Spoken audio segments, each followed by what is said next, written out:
Hello, bachcho. Let's read this question. The question says, consider the following two statements. A. Kirchhoff's junction law follows from the conservation of charge. B. Kirchhoff's loop law follows from the conservation of energy. Which of the following is correct? A option, both A and B are correct. B option, both A and B are wrong. C option, A is correct and B is wrong. And D option, A is wrong and B is correct. सो यहाँ पर हमारे पास जो की concept use होगा वो है हमारे पास Kirchhoff's law of current electricity. Kirchhoff's laws of current electricity. So question में हमको दो स्टेटमेंट्स गिवन है। First statement is regarding Kirchhoff's junction law, जिसको हम Kirchhoff's first law of current electricity भी बोलते हैं, and second statement is related to Kirchhoff's loop law, जिसको हम Kirchhoff's second law of current electricity भी बोलते हैं। तो सबसे पहले हमको पता होना चाहिए कि किरचॉफ्स फर्स्ट लॉ जो होता है वो बोलता क्या है, also known as Kirchhoff's junction law.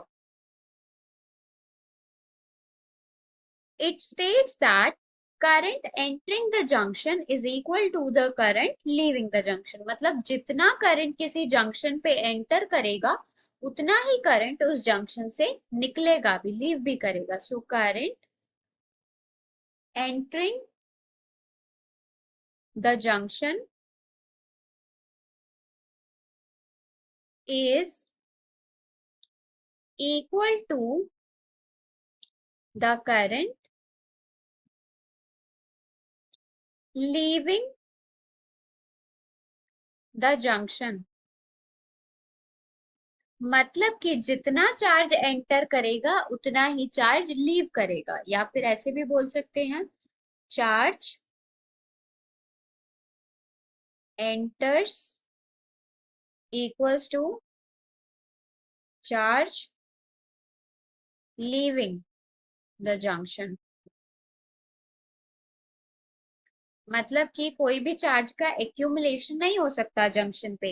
सो हमारे पास जो स्टेटमेंट वन है वो करेक्ट है। क्यों? क्योंकि स्टेटमेंट वन हमसे बोल रहा है कि वो कंजर्वेशन ऑफ चार्ज पे बेस्ड है। So it is based on conservation of charge.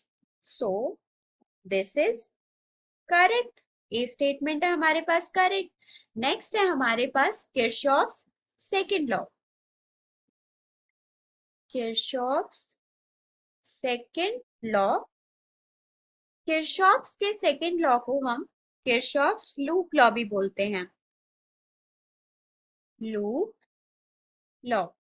So according to this, net potential drop in a loop is zero.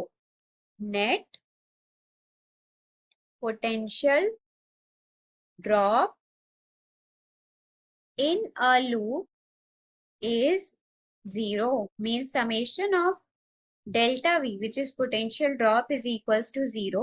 मतलब कि जो potential change होगा around a closed loop वो zero होता है। so potential change around a closed loop is zero। सो हमको पता है वोल्टेज क्या होती है, जो हम पोटेंशियल या फिर वोल्टेज की बात कर रहे हैं, this voltage is actually energy per unit charge. So energy per unit charge, मतलब कि हम ये भी बोल सकते हैं कि total energy gain per unit charge must be equal to the amount of energy lost per unit charge.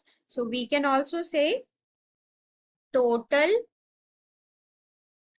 Energy gain